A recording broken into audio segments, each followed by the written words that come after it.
Good morning. Happy Tuesday to you all. Sorry, voice is a little crackly this morning. So, still waking up.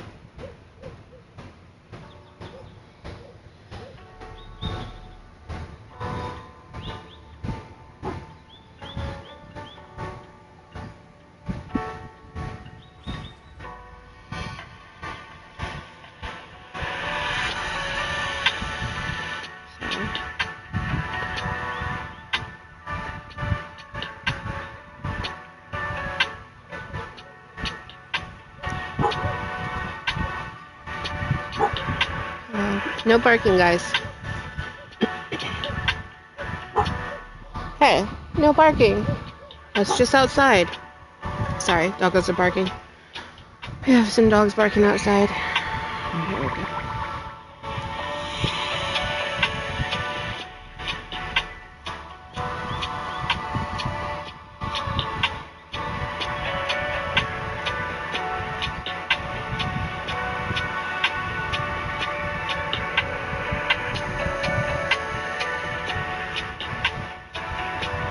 Oh, okay. Sorry, hubby was just messaging me, and I was like, he was like, as soon as the picture loads, and I'm like, what's going on? And it's for some events that his employer is putting on. So, yeah, interesting. Hey, no barking. But good morning, good morning, good morning. I hope today finds you well. Today is Tuesday, July 1st. Happy July. I cannot believe that we are in the 7th month already. And next month, this is crazy to me. Next month, when I get my rad sound, next month at the end of the month is August, and that's when our leaves start changing. I don't know why I'm so over cucumber. I guess I'll have to get rid of some of these weapons. I think that's the reason why, but there's something there. But our leaves start changing, and I'm surprised. Like, this year we've been very, like, blindsided by a lot of things. It's been a rough year, but, you know, we're fighting through. We're fighting through. I got a lot of stuff here I didn't, like, scrap. I don't know what it is I'm carrying. I think it must be all these armor pieces. There's a lot of armor pieces that I got from, I want to say this is from Radiation, not Radiation Rumble, but Eviction Notice. It's too bad that I don't have these on my lower level character, because this right here would definitely be something I could use. Because I have regenerative armor, and I'm trying to keep the regenerative armor at least one piece, because it regenerates your health. But I have no use for it on this character, so I guess I'll just put all this stuff in the script machine.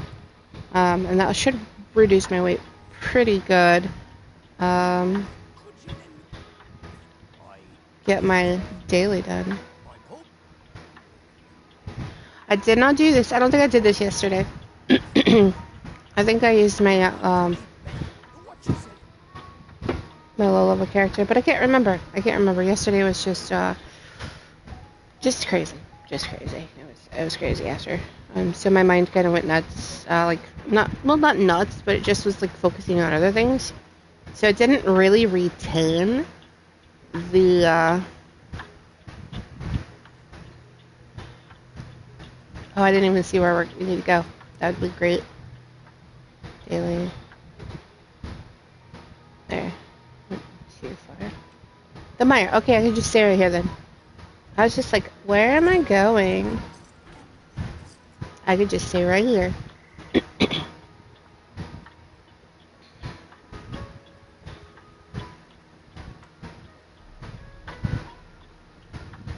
And just stay right here. And just fish wherever.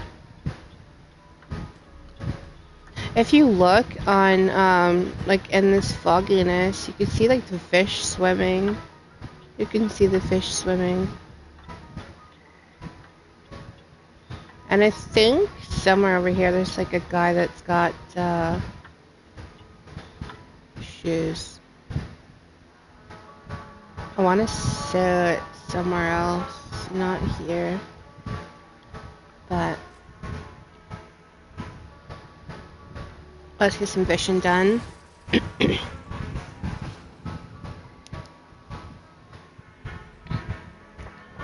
Hopefully the music isn't too loud.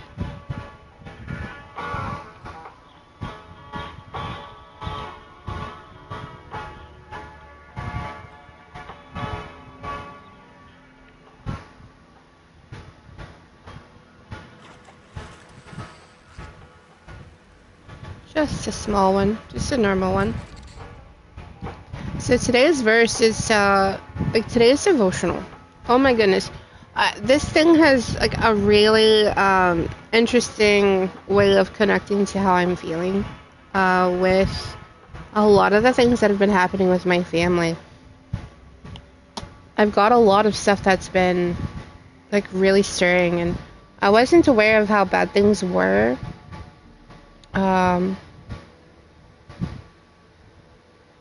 until I started like really connecting back with my sister. And the reason that she'd ever, like, she went out of contact with me because her ex told her that I was not, like, a lot of people say that I'm not a good person. That's in my family. And I think it stems from, honestly, me leaving, because they felt like I just abandoned them. But it's not fair, because I wanted to build a life of my own. I wasn't going to stay with them forever, you know? And I don't understand why I'm such a horrible person in their eyes for doing what I wanted to do to, like, improve my life. You would think people would be happy, but it comes down to when you start to realize the people who are who want you around for the right reasons, and the people who want you around for the wrong reasons. People who want you around for the wrong reasons, they don't want you to leave. They don't want you to live. And by the wrong reasons, meaning like for financial stability, being able to unload all of their negativity onto you, their anger, their blame. Something I've gone through a lot with my family. And I don't blame them right now. Like, I don't have any hatred in my heart for anything that's happened to me, because I understand people just do what they could. And I got some closure with, like, I was able to talk to my mom over the weekend, and I did get closure over some things that I had been, like, holding on to because I didn't know how to communicate with them. Every time I tried to bring something up on how I feel, it's always thrown back at me, like, you know, oh, I'm so horrible, and I'm like, no, I'm not saying you're horrible, I'm just saying this is how I felt, how I felt as a child, and it's kind of carried into my adult, because I didn't get closure, I didn't have the guts to come to you and say I'm feeling this way, because every time I come to you for any other reason, it was just like, I was made out to be doing something wrong. I was yelled at, screamed at, and just talked down to, and I didn't like that, and I felt like every time I did try to express my feelings, that would always occur.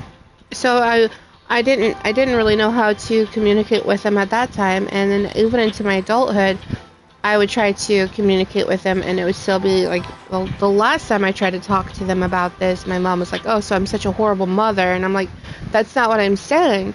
This isn't about you. This is about me, because I was starting my healing journey, and it was just very difficult, and I finally just got the guts to just be like, okay, look, I'm not attacking you.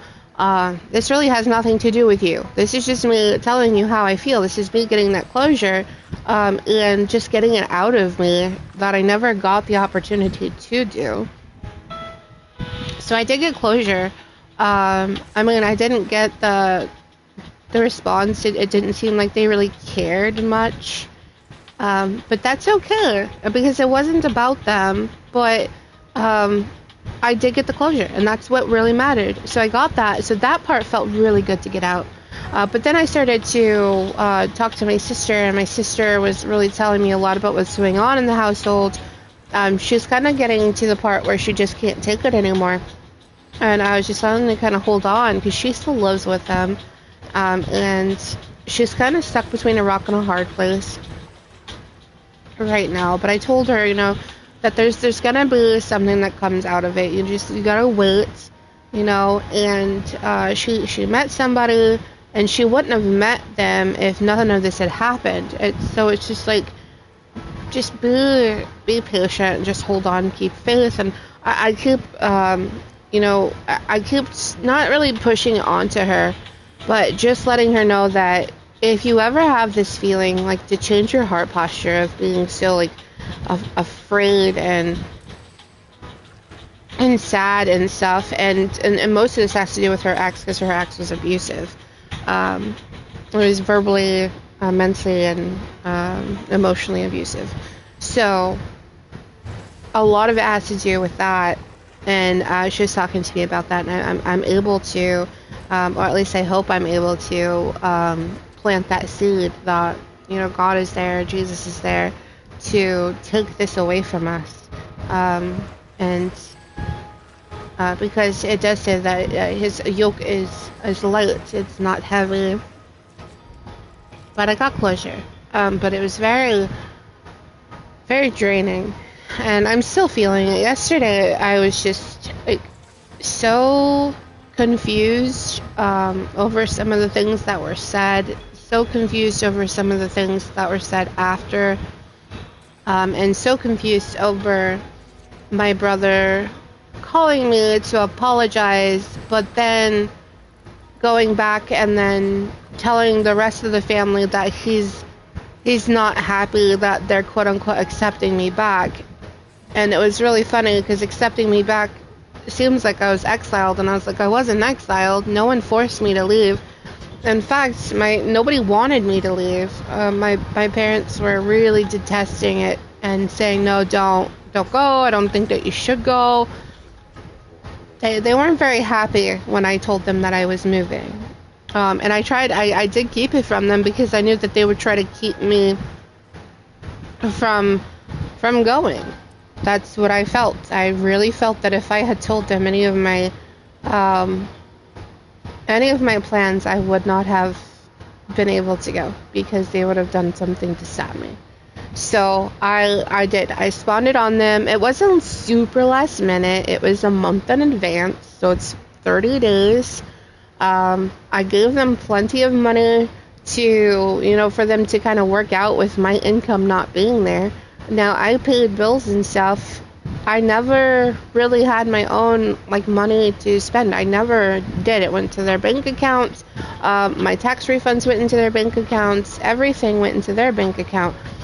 So they were so used to having my money, and I was like, that's not very fair because it's mine. I should be able to have my savings and stuff. So I actually had to go and make my own bank account and only give them what they said I was supposed to pay in the beginning. Not taking 100% of the stuff that I've made, but just that small portion, like everybody else. I didn't see why I was the one that had to be like, okay, all the money goes in and you can't have any of it. It's just not fair. And then that's how it felt, because every time I would ask for, like, oh, I need money for, this, it'd be like, oh, don't have any more. I'm like, but I just got paid. I didn't, like, nope, don't have it. And I'm like, what? It was just very frustrating. It was frustrating. So I did make my own, eventually, my own bank account. So that way I was like, okay, I'm going to give you this amount. And I gave them usually $600 a month to cover my rent. And then I would, of course, help with the food and stuff. So I was just done. I wanted to be on my own. I wanted to have my own money. Like, I didn't want someone else to control it. I was really good at keeping a budget. I was the one who would budget my parents' money, and they never they never really would follow it. So, like, I want to be responsible financially, and I couldn't do that. So, yeah, I ended up doing that, and they didn't like it. I ended up, like, not really telling. I didn't tell them how much I had in my savings at the time because I really did work for it. Um, but unfortunately, when I got my savings deposited, it was there. I had it like in a paper check, and they're like, if I do the direct deposit, it's gonna be longer. And I'm like, well, I kind of need it because I'm moving out of state, and I'm gonna have to need that at my disposal because I'm gonna need to get a place to stay. I'm gonna have to get a wardrobe because I can't really take anything with me. The only thing I took with me was carry-on bag of clothes. That was it, and one little box that my mom shipped over for me, which had my camera and the rest of the clothes that I could take with me. Everything else, it was not as disposed of. So I was kind of like surprised. Well, they were kind of surprised. I was surprised that when I got the phone call, but I was really surprised to see that when the check had arrived, I was like, can you go and deposit this for me? They said that you can just give them the check and they'll deposit it and process it. Well, that meant that my mom had to see how much I was getting. And like I worked my ass off to make sure I had enough money to start a life. And they ended up asking for more money. So I did. I gave them, I paid off their phone bill because they were behind on their phone bill. Their phone bill was like $900 or so it was close to $1,000. So I paid that off, and then I gave them some more money. On top of that, I gave them, I think it was another $600 after that. Not to mention my tax refund, which I had given earlier because I had left in June. I got my tax refund, I want to say, in March. So, and they got a majority of the tax refund. It went directly into their bank account. It didn't go into my new one, it went into theirs. And I think on that year I got like $6,000 back. I had a really good job. I did. I had a great job, and like I did. I worked my tail off. I was with that company. I didn't want to leave the company. The company was amazing. I absolutely did love working for them. And they tried. They tried to keep me on. They said, okay, maybe we can do remote. They said, where do you want to move to? And I'm saying, I'm moving to Wisconsin. And they're like, oh, we can't do remote there because you have to be. And I was like, I understand. It was a great company. Lots of growth. I grew really well. I increased my wages pretty quickly, and I didn't want to leave. Sorry, I'm taking a drink. I'm in the water.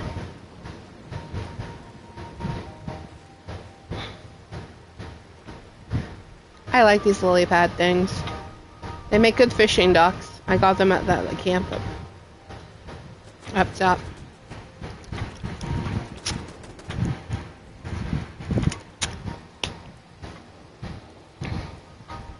Drinking something unhealthy this morning.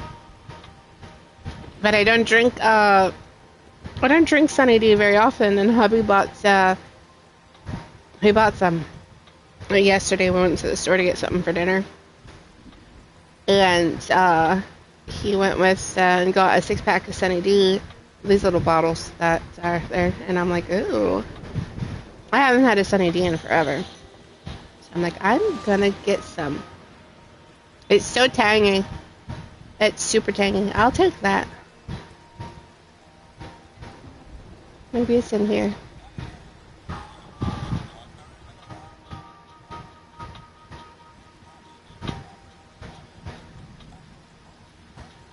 I don't know why it would be upstairs, so probably not upstairs. I must miss it.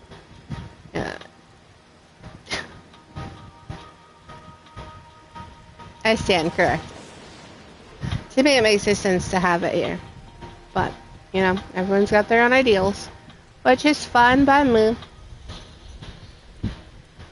But in all, yeah, I'll take that. I don't know that golf club, and I'm not paying what the price. The reason I don't know the golf club plan is because the vendor that sells it is ridiculous for the price. I'm like, I'm not paying that price for something I'm not ever gonna use.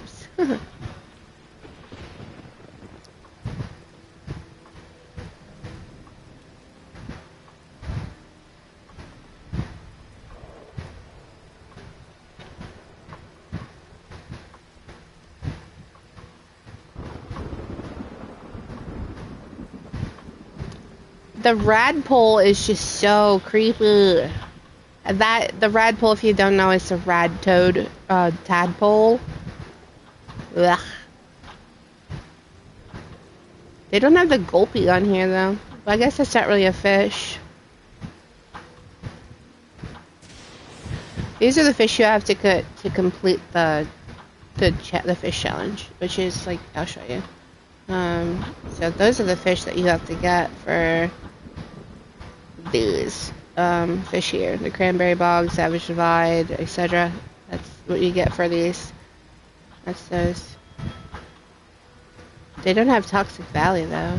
They have they're Toxic Valley.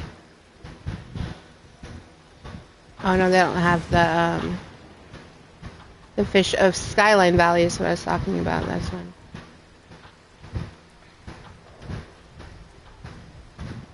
The blood whisker for me is very confusing because it looks like catfish, but then again, you look at it and it's like its tail and stuff are very fancy.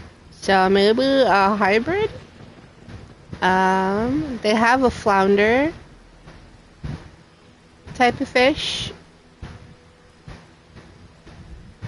which is supposed to be oceanic, but they have it in freshwater. Then they have the sturgeon. The glowing spine fish. And then these salmon ones here. The noxious sawgill. I think the sawgills are supposed to be a form of like perch or something. But I enjoy the fishing. I don't have to catch any fish here, I don't think. I have to catch glowing fish. I got one more axolotl to catch.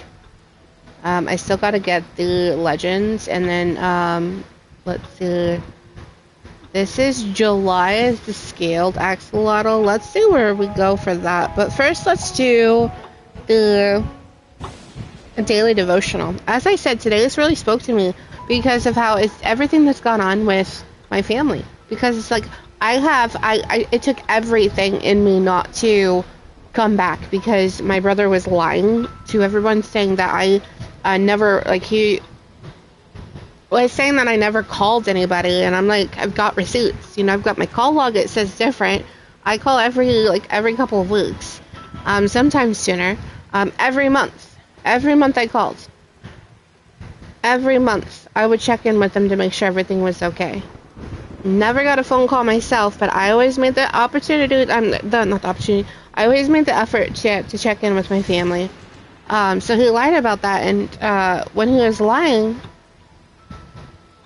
I was just like, I can't believe that, and it took everything in me to not come back at him, because it really made me angry for him to call me, apologize, ask for my forgiveness, and then start talking stuff about me behind my back. It was just like, you just apologized for doing stuff like this, and being mean and just vile, and now you're doing it again, and it just took everything in me to just not flip. I was just taken back, honestly. So before I actually, I can just fish here for the glowing fish. I'll fish here for a glowing, see if I can catch a glowing fish.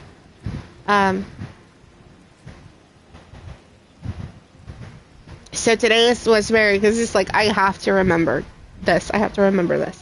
So it's Proverbs chapter 15, verse 1. A soft answer turns away wrath, but a harsh word stirs up anger. Proverbs 15:1 says, a gentle answer turns away wrath, but a harsh word stirs up anger. In a world filled with quick tempers and heated words, the proverb offers profound wisdom. It reminds us of the power that lies in our response to others. A gentle answer can diffuse tension and promote peace, while harsh words can escalate conflict and breed resentment. As followers of Christ, we are called to embody his love and patience in our interactions. This verse speaks to the heart of relationship healing. It challenges us to examine how we communicate with others, especially in moments of conflict. When emotions run high, it's natural to react defensively or aggressively. Oh, I got a fish. However, Proverbs 15:1 encourages us to choose a different path, one marked by kindness and emotional wisdom. To cultivate this gentle approach, we must first seek to understand before being understood. By listening with an open heart, we can respond with empathy and grace. This way, our words become a source of healing rather than hurt. The Holy Spirit empowers us to reflect Christ's gentleness in our daily lives, transforming our relationships and bringing us closer to God's vision of harmony and unity. That's very difficult. And it goes on to say, consider how you might apply this teaching today. Are there relationships in your life that could benefit from a gentle response? Absolutely. How might your words bring healing to a situation marked by tension and misunderstanding? It is extremely difficult. I think with my brother, it doesn't matter how quiet and calm I am. I was the day that he called and apologized because he was assuming that when I said that, because he asked her he apologized to both me and my husband because he is very bad. He would always say that if he ever saw my husband, he would beat the living bleep out of him for I don't know what reason. Like, he was never involved in anything that went on in our relationship, so he doesn't really know a whole lot of what happened. But this was said before all of that even happened. This was said during the beginning, when things were just all peachy and rosy, like the very beginning before I moved here. Like, he was like that harsh to my now husband when we first started dating. So I could never understand, and he was always very rude to him. And I was just like, okay, so we forgave, and then he was just like, oh, and then he immediately switched his tune and was like, okay, can I come visit? And I'm like, no. I was explaining to him, I'm like, I love you, my brother. I do. I love you. You're my brother. I always love you.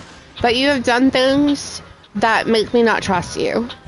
Because you're so unpredictable and volatile. Like, one little thing and he just explodes on you. And he's screaming. He'll get right in your face and just scream at you. I don't want to call him out, but he's shoved, he's pushed, he's hit. He's not stable. And I don't want his constant negativity, because he's constantly negative, he's always looking at the negative side. I don't want that negativity in my life, especially with my husband and I just now getting to a point where we're building. We took the time to break down and destroy the old relationship that we had that was based on mistrust, that was based on lustfulness and just lots of icky. And we took the opportunity to be like, okay, we're going to work on ourselves, and we're going to tear this all down to the very bottom, and we're not going to fix anything. We're going to build something that we know we want together. Built on trust, built on understanding, built on being compassionate and loving each other unconditional. So we're working really hard on that, and especially still working on each other. There's still things that we're going through. We have talks almost constantly about what we're going through and things that we're addressing and we have each other for support. And I don't want to introduce anybody who is just going to come in and start yelling and screaming and bringing all this negative energy back that we've already purged out of our relationship and our lives. I don't want him to bring it back in. So I told him, no, I don't, like, I love you, but I don't want, and I forgive you. And I was like, I don't feel like I would want you around right now in my life. And I was telling him, I was like, God calls us to love everybody, but he doesn't say that we have to keep people who constantly hurt us in our lives. That's not healthy for anybody. So I explained it to him, even when he was trying to, shuffle blame off to somebody else, because he kept saying somebody else was making him do the things he did. Somebody else was responsible for his actions. It was somebody else. And it was just so difficult. But the maintaining of that calmness was really hard. I'm just going to say it was really hard. And it continues to be really hard, knowing that every day he's probably talking about something that, because he's not happy, especially not happy about me and my sister reconnecting now. Me and my sister we were always really close. And then her ex got in between us, was feeding her lies, and then there's this period where she had to go through some healing and just kind of digest everything she had been through for the 7 years prior. So I understood that. So we didn't talk again. We reconnected when I visited last year, not last May, and then it went quiet again. But I was like, I understand. She's been through a lot. She just now officially broke up with him, and she's finally now getting away from it. But he was still very houndy. He was coming after her. She would block him, and he would just make something else, an account, and he would message again. So it was just constant, and he would send her gifts and stuff to try and win her back and buy her back. And so she was dealing with that. So I knew I'm not going to hear from her for a little bit, but I'm just letting her know that I was letting her know I was still there, and that I still loved her, and I was like, she's strong, she's got this.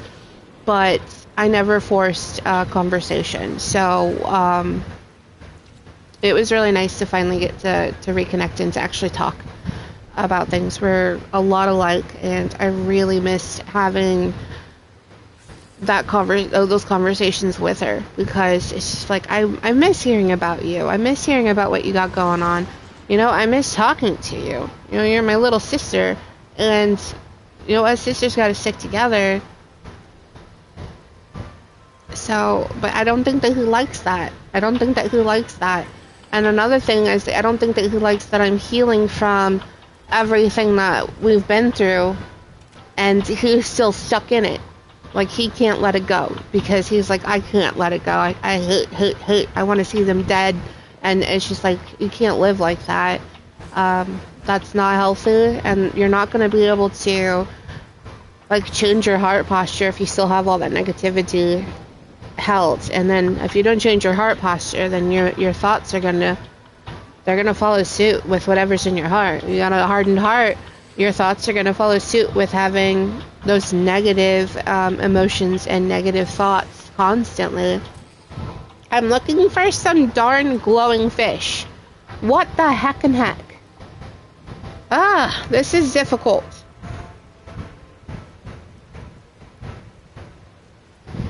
So I'm going to go ahead and pray real quick, because I definitely need to, I've said this prayer before, but I'm going to say it again, because I need the strength to carry on. I don't want to get into it anymore. I said my piece, so I'm not going to be really talking to anybody about what's going on anymore. It's just more of being supportive to my sister while she goes through this, until her and her boyfriends and her boyfriend's mom can get through all this, because everybody's feeling the tension and stuff. So Heavenly Father, we come before you with open hearts, seeking your guidance in our relationships. Help us to understand the power of forgiveness and let go of past hurts that hinder our ability to trust. May your wisdom guide us in nurturing trust with those we love, and may our actions reflect the love and patience you have shown us. Lord, we journey through each day. Sorry, I'll redo that. Lord, as we journey through each day, grant us the strength to practice patience and communicate love effectively. Help us to overcome conflicts with grace and to serve one another joyfully as a testament to your love. We thank you for the growth we experienced through your teachings and pray for continued strength in our relationships. In Jesus' name, amen. I had to do that. I got goosebumps reading that again because I'm leaning on him right now because it's emotionally exhausting to be a part of something but not be a part of it, because it's like I don't want to. It's not my fight, so I'm distancing myself, but I'm being supportive for the people who are going through it. Alright, so we're gonna see where the axolotl is, because I don't know where it's at. July scaled.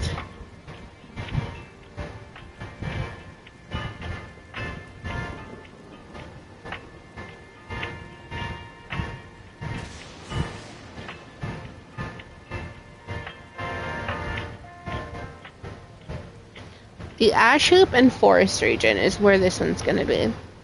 Lovely. Alright, so I've got something in the ash hoop, so we're gonna go ahead. I could move my camp actually, but I need those bog lurkers, so I don't really want to move it. Let's go ahead and just do the ash hoop. Maybe we can find one here in the ash hoop. That'd be amazing if we could.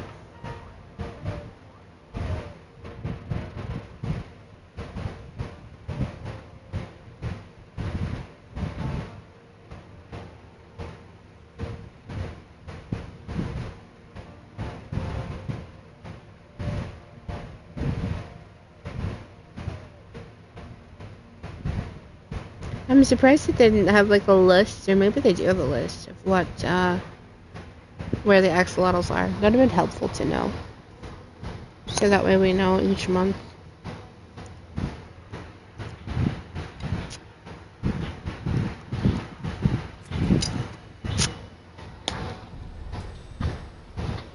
Oh, I got something from the pet again. Alright, so I wanted this campus because it's got the snow. You don't get the ripples on here because I was told that there's too much sludge in the water. So it doesn't, because of the water texture, it doesn't pick up on the... But if you have the snow machine anywhere else, it'll show.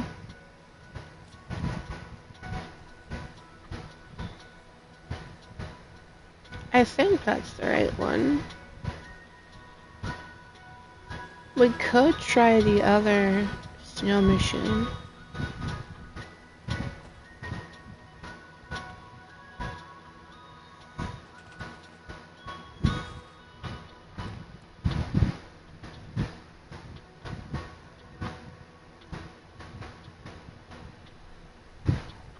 This is the Aurora.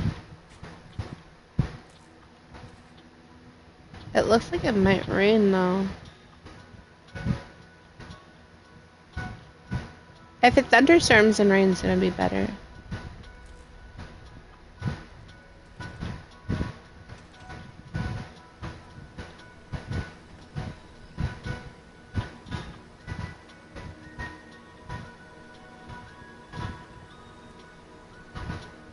No, there's still nothing.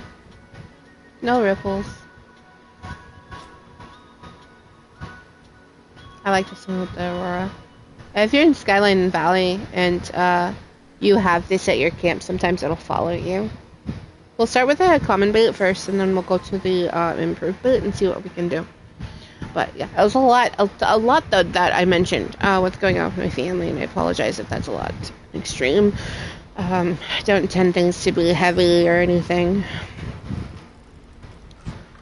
It's just sometimes it's easy to talk about, and without divulging too much information, just being as cryptic as possible, but also getting that feeling out.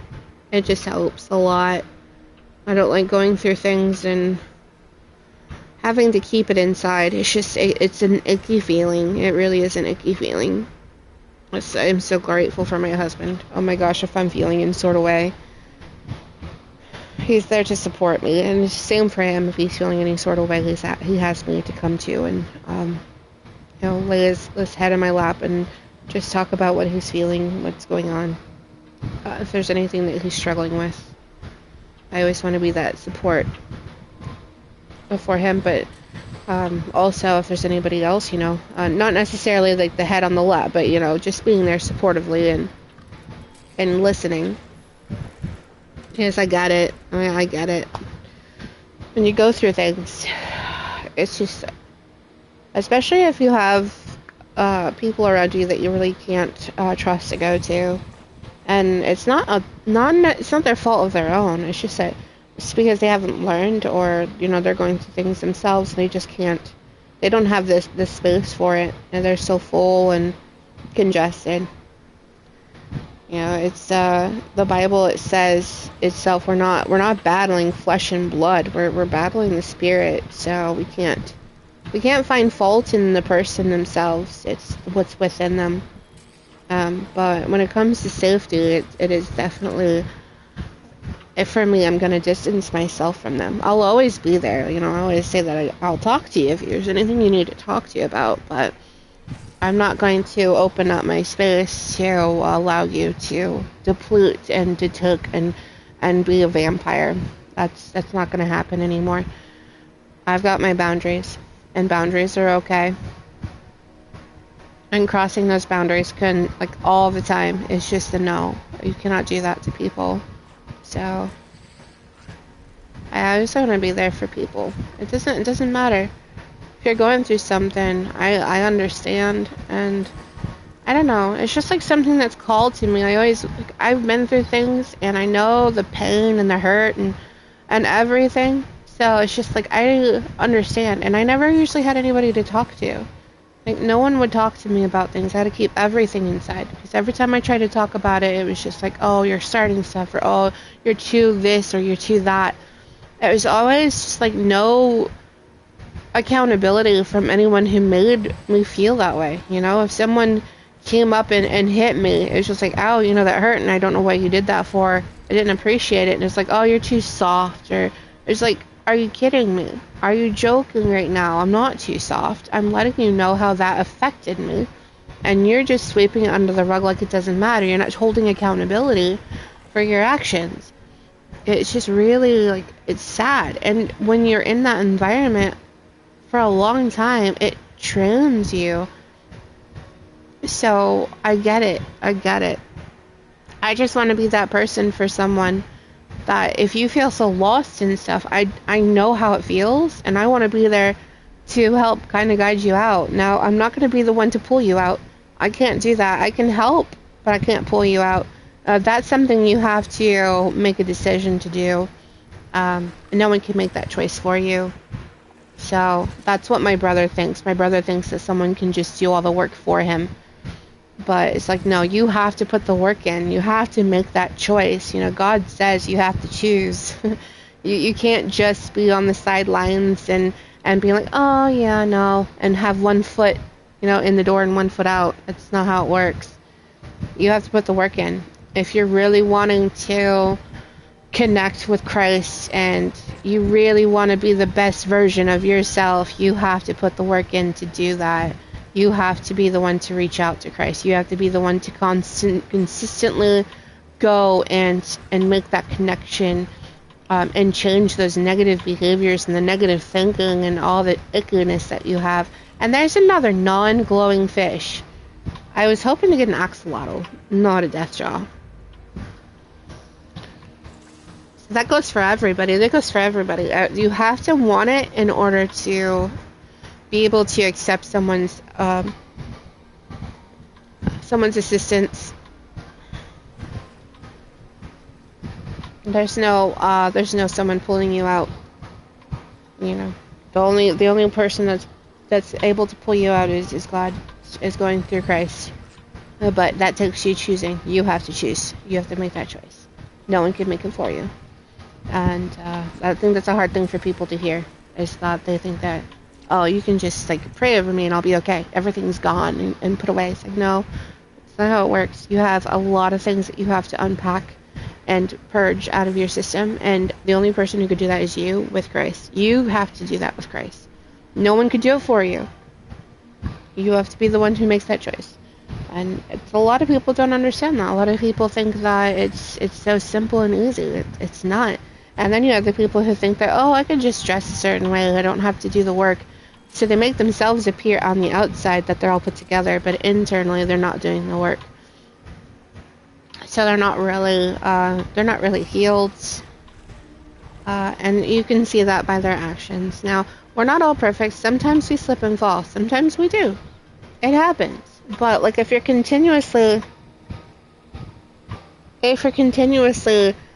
being angry and continuously going after people and attacking people, I see it online all the time. I'm a Christian, I know the Bible, and that's what they're saying, I'm a Christian, I know the Bible, I go to church every Sunday, I know better than you do, and they condemn you. They're like, you're demonic, you know what you're talking about, you're leading people to hell, you're gonna go to hell. And I'm like, you're condemning me, you don't have the authority. I couldn't condemn anybody, I don't have that authority. That's God's decision. God's the only one who can judge. Who knows what's in their heart, who knows what they're going through, and we're not the ones to judge. We can't judge just based on appearance and stuff. Is not fair. And then you have the people who's like, how it was growing up when I was in Florida, is that if you dressed with designer stuff, people respected you. If you didn't have designer stuff, people thought that you were poor and you meant nothing, that you were icky and gross and you were a sinner, you didn't belong. That's how it was. They were judging you based on the outward appearance and not the inward appearance, not the heart, not what you do for people, not the kindness that you extend to others. Even though you have been so beaten and battered down to your core, you still show up for people. You still love with every fiber of your being. You still love. They don't see that. To them, that's not important. To them, it's like how much money you make, what car you drive, what you look like, what dress like you're wearing, what shoes you have on, what clothes what brand name your clothes are. That was what mattered. And they measured that. They said that people who are successful were God's chosen, and everybody else were just being punished. It didn't matter. It's just like, that's not how it goes whatsoever. No. Even the devil can make someone rich. The devil can make someone rich. People can get rich by doing some really horrible things. That does not make them chosen. It does not make them one with God. It does not make them good people. And the funny thing is that there's also people that I've heard were like, well, I am able to give, like $300 every Sunday that I go to church. And I always volunteer, and it's just like they brag about it constantly. It's just like, okay, but where's your heart posture in that? Are you doing it because you're doing it out of love, or are you doing it just to show off for face? That's the big thing. That's the big thing right there.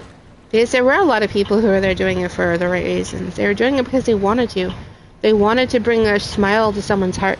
They wanted to bring a smile to a child's face. They wanted to bring love to someone else. They wanted to show them that there are people out there who care. And then you have the other people who are doing it. Oh, look at me, I'm such a good person. God loves me, and I'm so perfect, and I got my designer shoes and my clothes, and I've got everything. It's just pish posh, perfect. And they were always constantly bragging about what they were doing. Oh yeah, I went out there and I spent like 4 hours volunteering. I was just so exhausted, and I did this. I spent like $1,000 just to do that. And it's the same people who nowadays use social media for clout. There's a difference between showing that we have a problem and then showing that, hey, look what I can do, I'm doing this, I'm such a good person. There's two different things. Yes, you could be a good person and show what's going on, what is wrong with society, where we need to look, where we need the help the most. That's okay. But doing it just because you want to be everybody to show that you're a good person is completely out of line. They're only doing it for clout. Those type of people, you can tell.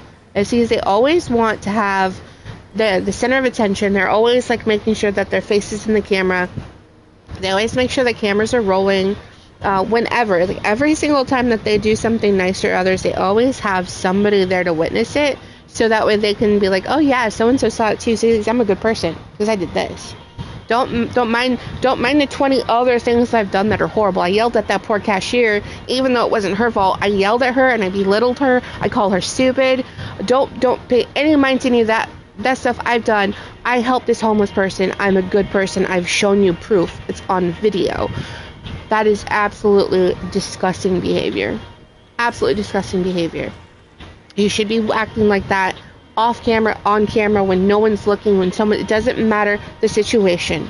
If there's no cameras rolling, if there's nobody looking, and you still do the good thing that you want to do. It is just absolutely disgusting how society has become, where you have to do good things for clout. Just because you want to get clicks, to get likes. It's appalling. It's appalling, and I'm sorry to if you come across this and that describes you. If you get offended by what I'm saying, that means it's true. You do it. And that's not being one with God. That's not walking with God. That's not being a Christian. That is not actually following Christ. That is doing it for your own selfish needs, which is to get attention, to get praise, to feel good about yourself. That's not right. Yes, it's okay to donate. It's good. It makes me happy to make other people happy too. But I'm not going to go out there and put it on camera. I don't need anybody else's approval. I don't need anybody else to know. I don't need that. Yes, if there's a big problem, please do bring it to the attention of everybody else. If there's a huge homeless problem in your town and you've been going there for weeks and you don't see any improvement, make a video about it. Do the video, but don't make it about you going there to donate. Make it about you saying, hey, our community has a problem. I'm bringing it to your attention. Will anybody help me with this? What can we do to get this issue resolved? That is what the video should be for. Not out there saying, hey, look at me, I'm donating. Look at me doing all these good things. I'm a good person. Two different types, two different ways, two different things, not the same. Not the same whatsoever. In the Bible, it says itself. Works without faith is dead. Faith without works is also dead. If you have faith and you're in there, but you keep yourself, you don't reach out to people, you don't talk to people, you don't help anybody, you hold it all to yourself, you don't do anything about it, that's really not it, because you still have some hardening in your heart. You're still like, I don't want to trust people, I don't want to go to people, I don't think they deserve it, why don't they go get a job? That's not done. No, that's not right. No, I'm going to sit here and rant because that is bullocks. That is bullocks. Not everybody who is going through a hard time is going through a hard time because they're lazy. They're not going through a hard time because they choose not to work. They're not going through a hard time because of them making that choice to do so. There are some people who are going through a hard time because things just happened to them, and otherwise they were perfectly fine, but something just happened that completely derailed them. We've all been there. You have to have some grace and you have to have some empathy for those people.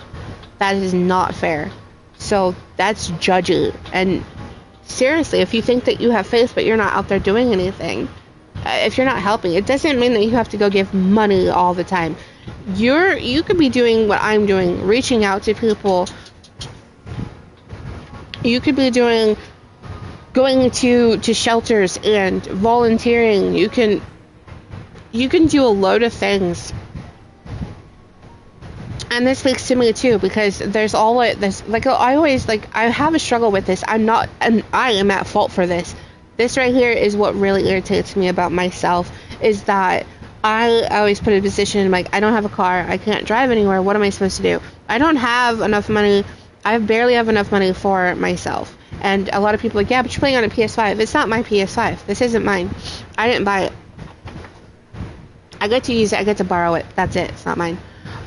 Yes, I get to say out of place. I'm here. I'm living. I'm okay. I've got everything that I need. But I make excuses, being like, oh, I don't have the money. But I'm sitting here thinking that, and I've been doing this a lot lately, or reflecting, like, what can I do to help people around me, to show them that there's still kindness and love in this world. And what I started to do is just be there for people, even the people I don't know.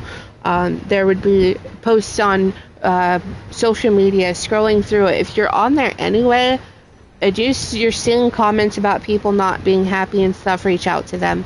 Not reach out. You can just post right there saying God loves you. It's okay. Everything will be okay. I always offer up, if anybody does need to talk to me, message me. I'm here to talk. I have boundaries though. So I've had like 2 guys message me, and they were not here to talk. They thought that, oh, it's an open invitation, and I'm like, no, block. That is not appropriate. If you are really serious about, okay, I'm in a dark place, I really need someone to talk to, I always put out, I'm here for anybody. I understand that struggle. I've been in that deep darkness. That the dark place is scary, and you don't know what to do. You feel so lost. You feel like the whole world's just closing in around you. I've been through that. A lot of us have been through that. A lot of us who have gone through and have been pulled out of that, who've started to put the work in, and we're like, oh my gosh, why didn't we do this sooner? Why were we fighting it? When God reaches down for you, that's what he's calling us to do. He's calling us to say, hey, wake up. I'm waking you up. You're getting out of this. I need you. I need you. I need you to do. You've been through the rough. You've been through the dark. You're walking in the dark right now because you're trusting me with your entire future. You're trusting me with what you can't see. You can't see the greatness I have for you. You don't know what's going to happen. I'm asking you to trust me, and I want you to go out there. I want you to talk to people. I want you to preach the gospel. I want you to share the glory of word. I want that share the glory of God. I want you to show the glory of me. I want you to go out there and share your testimony, what you've gone through, and how you were able to get through by me. Share my word. I want to save people. I want my children back. And that's what he calls us to do. And by golly, I have been struggling because I've been through this whole thing where I've been healing myself. I'm still not 100% healed, but now I've been like, okay, you're ready. And I'm struggling myself. Like, I don't know where to go. And you just have to wait. He'll let you know. And you're like, hello? Hello? Hello? God? Father? Is that? Nope. Wait for me to tell you. I'll let you know. But in the meantime, you're going to do what comes to your heart, what comes to your mind. You're going to tell. I'm going to put it in you. I'm going to put it in your heart. And it's going to weigh heavy on you what you're going to say. It's going to weigh heavy on you. And then when you say it, you're going to be like, well, these aren't even my words. Where are these coming from? And you'll be saying things that you don't even know the meaning of. You'll be saying things that, where'd that come from? It is all his divineness. His timing is perfect. He knows when you are supposed to say something. When he wants something to be said through you, he will tell you to say it. It will just come right in. When he wants you to do something, that moment is when he'll tell you. If I see someone at a grocery store, for example, and he knows someone needs help, that's where he'll direct me to. I wouldn't have any idea that's the reason I'm going to the grocery store. So I just wanted to get that out there because I see a lot of that, and I'm not the only one that it really is like a shame to see. And there's a lot of people who support some of those creators too, which is very sad. It is very sad because they're pulling them into the same thing. That, oh, if I do this, that makes me a good person. No. God sees your heart. He sees what's inside. And when you do surrender to him and let him use you, that's when you're just like not in complete control anymore, because it's like he'll say, all right, that person needs help, go do that for that person, and you're like, but no, go do that for that person. Just obey, trust me, Just do what he says. Say what he says. Because if he's telling you to say something, speak it. That's what he did that with me with my dad, and I was shaking. I was shaking because I was so nervous, but I was like, I'm going to say it because God wants me to say it, and I said it to him. It wasn't, I think it was more directly towards my dad and my brother because of the things that they've been, the behaviors they've been exhibiting and everything. But it was a stark warning, really was for my dad. And I literally wish I was shaking as I was saying it, but then it was just like, I'm not even, and I'm like, this isn't even me. I stop and I'm like, wow, that was nuts. And it's crazy because it's like my brain, it's like, it wasn't even, that's the thing, because usually, a good thing to put it is like, usually when you're thinking about things, you can hear, you go through it in your head first, and this was completely, like, not even in my head. It was just like, it was being spoke through me. It was using my voice box and my voice, but it wasn't me because I didn't, like, the words weren't already in my head. They weren't already there. I didn't have time to process them. It was just like, it went from A to B and was out of my mouth immediately. So that's usually when I say that it's God. And that's usually like for right now when it goes to the whole works and stuff. None of that was on my mind. None of that was it. It was just like something's like, okay, this is what I need people to understand. This is what I need people to understand. Going out and doing good deeds without having the faith is not going to save you. Going out and having the faith and not having good deeds, not being able to spread my word, that is not going to, you're not planting any seeds. You're not sowing seeds.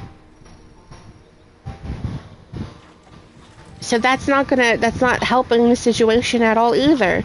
And what we want to do, we want to save people. We want to bring people over. And the way to think of it is, where the master gives the shillings or whatever the money is, and he's like, here's 10 and then 5 and then 1, and then the person with 10 came back and multiplied it, the one with 5 came back and multiplied it, but the one with 1, they went and buried it in the soil. They didn't do anything with it because they didn't want to lose it. That is exactly the parable that is applying right now to the word. If you have the faith, you have it inside you, and you keep it and you bury it because you don't want to lose it, because you're afraid that you're going to lose it. When you go back and he asks you, how much did you multiply? And you just say, just me. You'll be just me, Lord. I didn't want to lose myself. I didn't want to. What is that? What good is that going to do? Go out there and plant your seeds. Don't care what other people think. Do it. Do it. If it's on social media, do it. People, I've lost followers, don't care. I've lost family, don't care. I've lost friends, don't care. They weren't really friends to begin with if they don't support you being a better person, a better version of you. Because I went from being dark and depressed and not knowing where my life was going to be to being positive, and just I am excited about the future, even though I don't know what the future looks like. I give my plans to God. I give my goals, my dreams to God, and I know that He's going to hold them with kindness. And I know that they might not be exactly what I want back, but it's going to be better because His thoughts are greater than my thoughts. His plans are greater than my plans. I know that it's safe with Him. I'm not going to falter. I'm not going to fall. He's going to catch me. So I've got really honestly nothing to lose. I've got nothing to lose by spreading His, there's nothing. I'm going to go and try and multiply it. I'm going to try and multiply. I'm going to plant the seeds and people. I'm going to plant as many seeds as possible. And if that comes, it's going to come at a cost. It comes at a cost of being shunned by people. By say people telling you you're crazy. And that's okay. That's okay.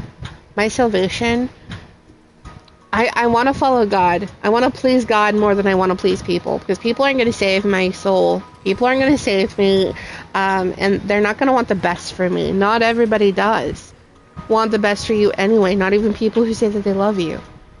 Some of those people can't stand to see you happy, can't stand to see you doing the things that they couldn't do, and they will sit there and they will pretend to be happy to your face, but as soon as your back is turned, they're driving daggers into your back because they want what you have, and you're able to do it, but they can't. So yeah, I choose God. I choose my Father. I choose my salvation over pleasing people. They can do whatever they want. And I'm not going to force people. If I'm sharing the Word of God, I'm not going to force it on them. I'm going to give them the truth. And it's up to them. I'll plant that seed. It's up to them to nourish it or to let it die. I can't do anything for them. But I am going to tell them. I'm going to tell them that Jesus is the only way. The only way to the Father is through Christ.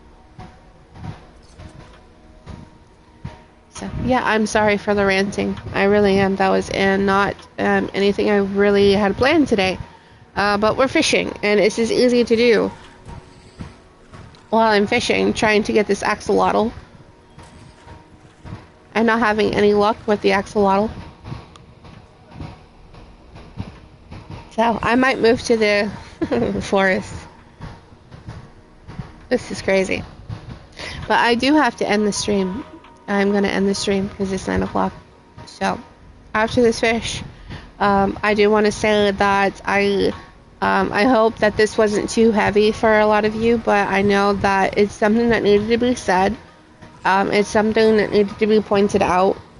If you're seeing somebody, and the reason that I pointed out is not to shame people, it is to bring awareness to,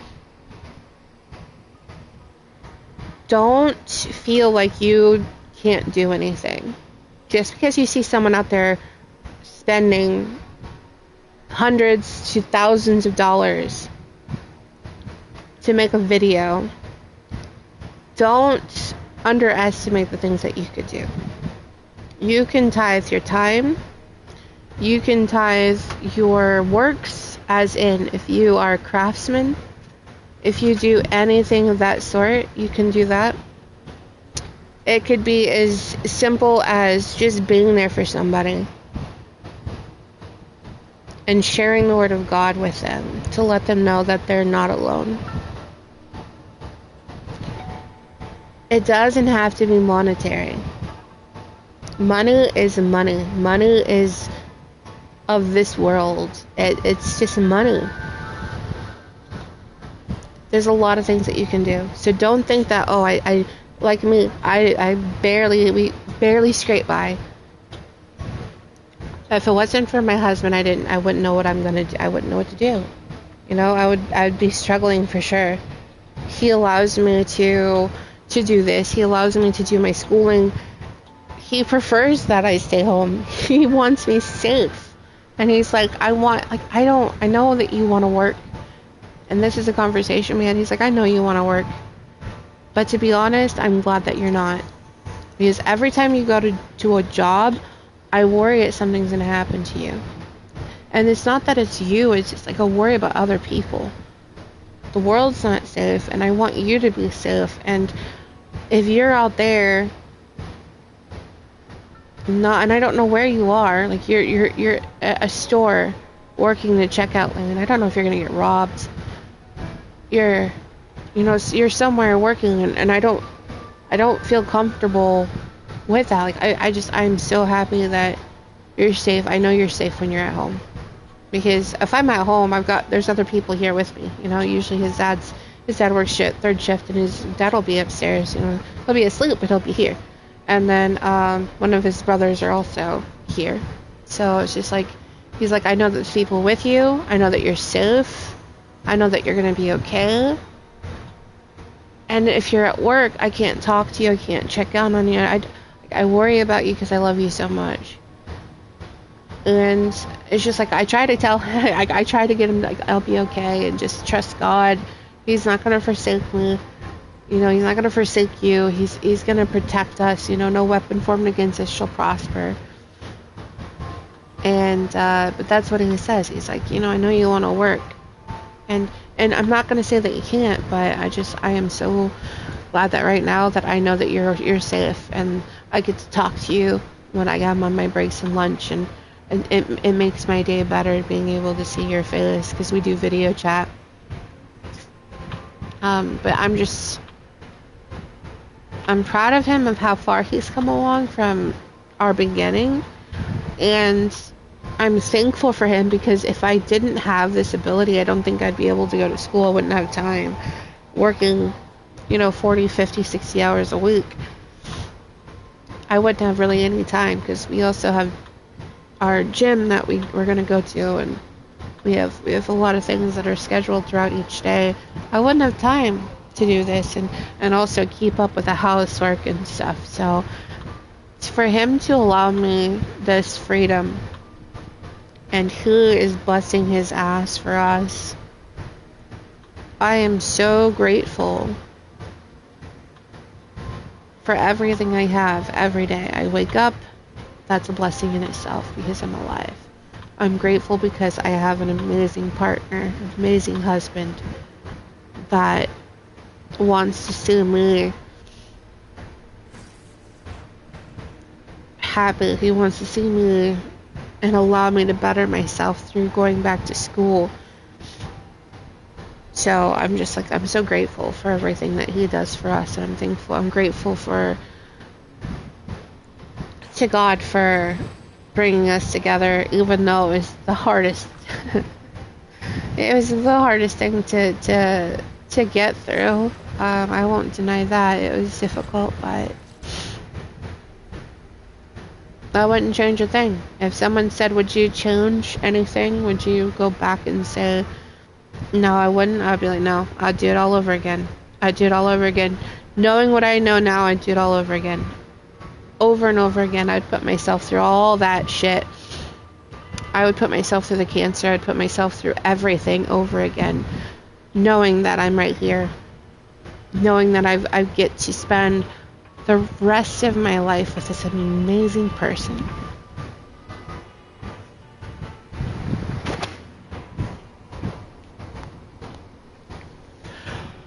Oh, excuse me. That was a yawn. And I'm crying, so that was a twofer right there.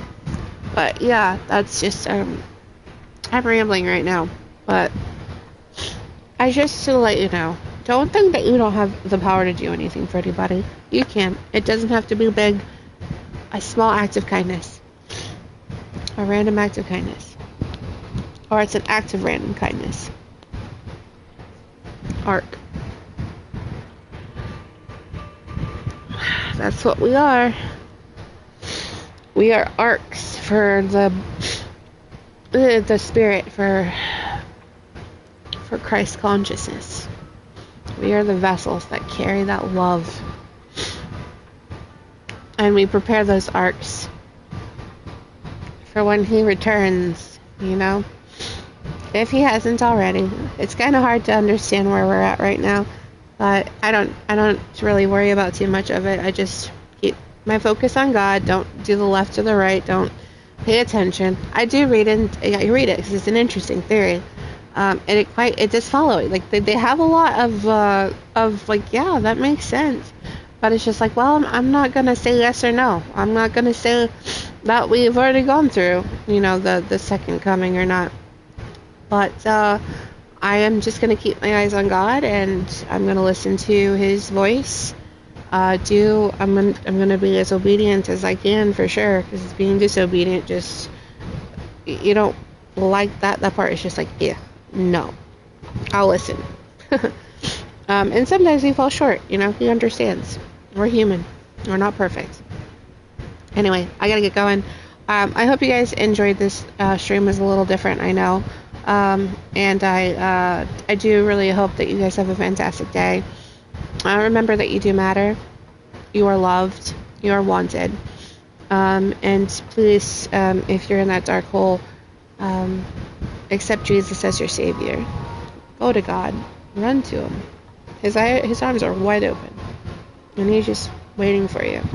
Think of yourself as a child, and when your dad comes home from work, and you haven't seen him for like 12 hours, and you're just like, I want my dad. I want my father. I always imagined having my dad like kneel down and just open his arms and be like, come here, you know. And that's how I imagine God. Kneeling down, just opening his arms wide. Waiting to just hug us. To welcome us back. To say how much he loves us. You know, that's how I imagine it. So just, if you're in that dark place and you're wanting to know where's the way out, it's through Christ. There's light at the end of that tunnel, trust me. Have a fantastic day. I hope it's a wonderful one for you. And until next time.